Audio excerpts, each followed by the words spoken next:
सोचिए कि ऐसे इंसान के बारे में जिसके पास पैसा, पावर और दुनिया के सबसे बड़े लोग उसके कांटेक्ट लिस्ट में आते थे। चाहे वो किसी देश के प्रिंस हो या फिर किसी देश के राष्ट्रपति या फिर प्रधानमंत्री, सभी प्रभावशाली लोग इस इंसान के कांटेक्ट लिस्ट में थे।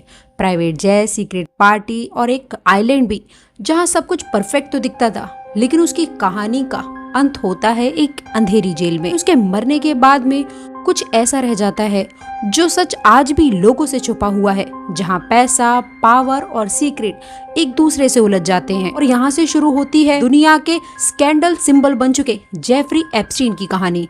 Sex offender Jeffrey Epstein. The Jeffrey Epstein files.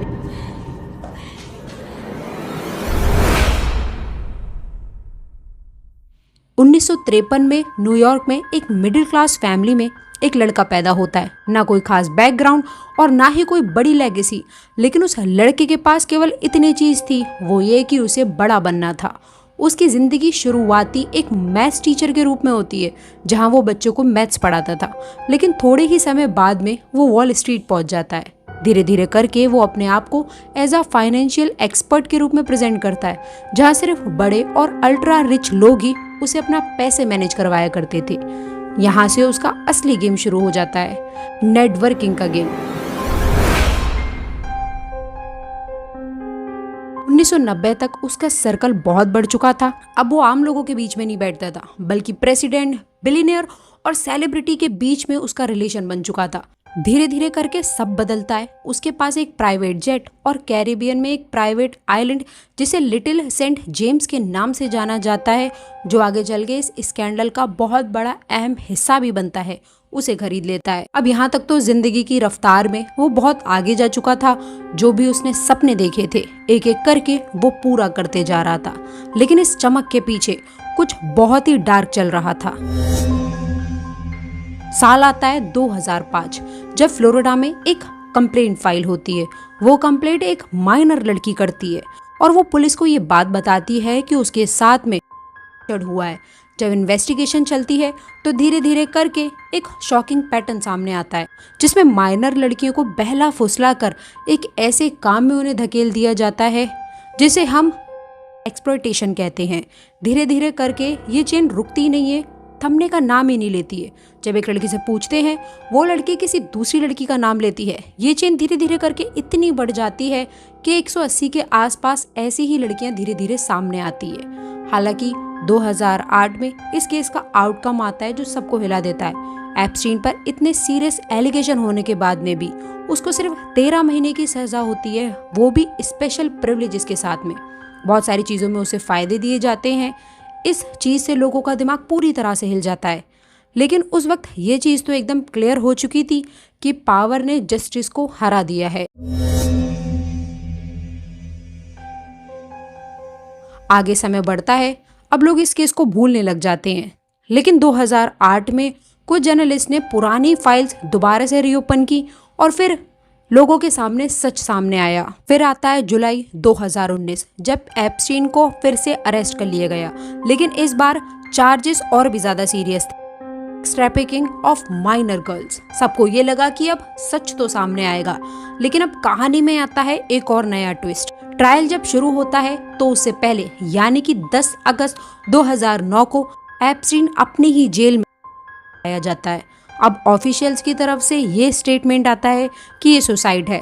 और सबसे हैरानी वाली बात यहाँ पर ये थी कि वो लोग ये बोलते हैं स्टेटमेंट में कि सीसीटीवी उस दिन काम नहीं कर रहे थे, कैमरे में कुछ प्रॉब्लम थी और गार्ड्स सो रहे थे। But records show that theory was never verified.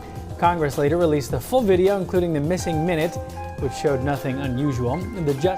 और यहाँ से एक और कहानी शुरू होती है, जो है सबसे बड़ी थ्योरी। क्या था इसका सच थी या फिर किसी ने उसे चुप करवा दिया था? एप्स्टीन की मौत के बाद इन्वेस्टिगेशन और विक्टिम के स्टेटमेंट्स में डार्क चीजें सामने आती हैं। एक नया एंगल इस चीज को मिल जाता है। एप्स्टीन के प्राइवेट आइलैंड के बारे में भी यहाँ जिक्र होता है, जो सिर्फ एक लग्जरी आइलैंड नहीं था, बल्कि उसमें कुछ ऐसा सच छुपा था जो दुनिया को हैरान कर देने वाला था।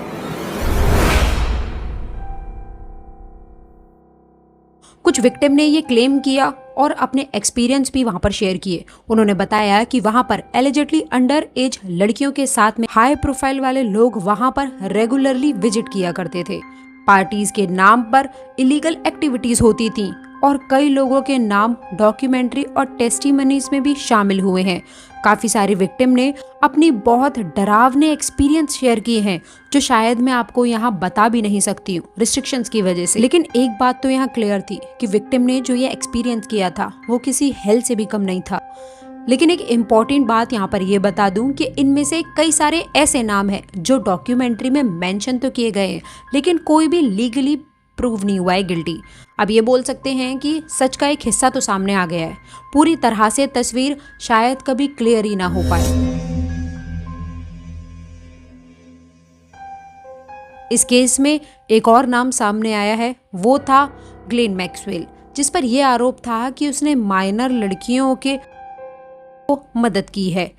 2021 में उसको गिल्टी भी डिक्लेयर किया गया, 20 साल की उसे सजा सुनाई गई। बाद में हालांकि सिविल केसेस भी उस पर दर्ज हुए। कुछ हाई प्रोफाइल लोगों का भी नाम इसमें आया है। अब डॉक्यूमेंट पे काफी सारे नाम मेंशन है, लेकिन एक चीज ये बता दूं कि मेंशन होना और गिल्टी होना दोनों अलग चीजें हैं। लेकिन इसमें एक चीज तो पूरी तरह से क्लियर हो गई कि सिर्फ एक आदमी की ये कहानी नहीं थी, बल्कि इसमें कई ऐसे नाम थे जो अभी सामने आना बाकी हैं। अब कुछ ऐसे सवाल हैं जिनके जवाब अभी भी पूरी दुनिया ढूंढ रही है। क्या वो अकेला था या फिर उसके साथ और कितने सारे लोग इन्वॉल्व हैं जिनका नाम शायद कभी सामने भी नहीं आएगा? और क्या पूरी तरह से सच सामने आ चुका है क्योंकि ट्रायल कभी कंप्लीट ही नहीं हुआ, या फिर शायद उसे हमेशा के लिए दबा दिया गया है? जेफरी एप्स्टीन का नाम एक इंसान का नाम नहीं रह गया है, बल्कि वो एक वार्निंग बन चुका है कि पैसा, पावर इंसान को चाहे कितना भी ऊपर क्यों ना ले जाए, लेकिन कभी ना कभी इंसान ऐसे अंधेरे में गिर जाता है जहां उसकी बुराई उसके अंत का कारण बन जाती है। एप्स्टीन के पास में एलिट लोगों के साथ कनेक्शन, प्राइवेट आइलैंड, जेट्स, सब कुछ था, लेकिन लास्ट में उसकी कहानी एक जेल सेल में ही एंड हो जाती है और ये कहानी अधूरी रह गई। अब आप ये सोचिए कि क्या वाकई में ही सच सामने आ चुका है, या फिर वो सच कभी सामने ही नहीं आएगा जिसकी उम्मीद वो विक्टिम कर रही है, जो आज हमारे बीच में नहीं है। ये इंतज़ार अब कितना लंबा होगा आइलैंड का और कितना गहरा सच लोगों के सामने आना बाकी है, इस पर अभी कुछ कहा नहीं जा सकता।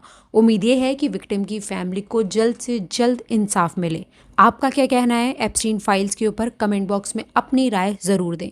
वीडियो अगर अच्छी लगी हो तो वीडियो को लाइक, चैनल को सब्सक्राइब करें। Thank you.